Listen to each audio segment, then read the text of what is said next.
the border, but the IDF says that these are still routine strikes aimed at thwarting Hezbollah's military buildup. In addition, rocket launching compounds in the south that Hezbollah had rebuilt were also attacked, as Hezbollah continues to prepare thousands of rockets and dozens of launchers all over southern Lebanon for the possibility of renewing a confrontation with the Jewish state of Israel. And in a related story, the United States Congress is expected to discuss a bill this week to amend the terms of a military aid to Lebanon's internationally recognized government. The amendment states that American support shall be used solely to improve the ability of the Lebanese army to deal with the threat posed by Hezbollah and any other terrorist organization that threatens the security of Lebanon and its neighbors. France is also working to change the situation in southern Lebanon. In negotiations between Lebanon and Israel, and in regards to France's role on the ceasefire monitoring committee, while emphasizing the need for the actions of the Lebanese army to align with the mission assigned to it in order to ensure the continued external support from France, from the United States, and other nations around the world. However, Lebanese President Joseph Aoun has adopted a strategy of pretending that there is no problem that needs to be solved, rejecting the accusations that the Lebanese army is not fulfilling its obligations under the ceasefire agreement, and declaring that the army units had fully completed their missions since their deployment 1 year ago.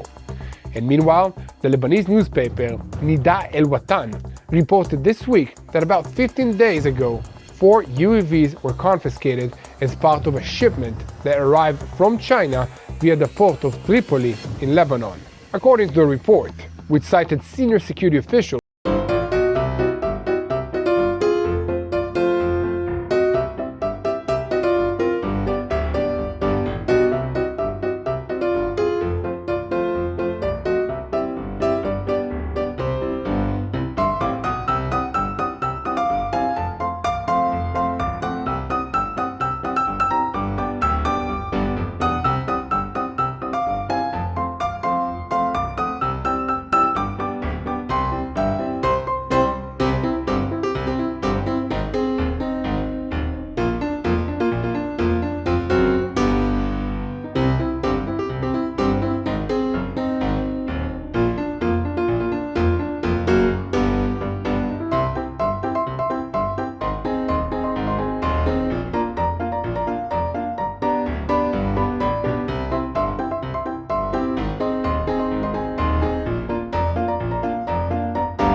that Hezbollah has returned to entrench itself on the Israeli border, which constitutes a clear danger that must be eradicated.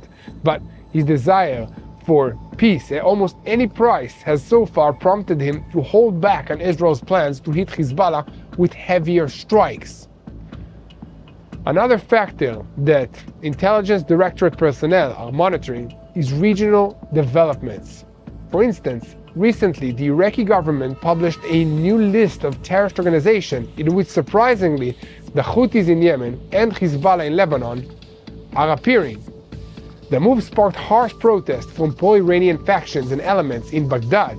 Now the question arises whether parts of the Arab world are beginning to understand and distinguish from themselves who are the terrorist Shiite organizations which are developing alongside their borders, and they are closely watching this development.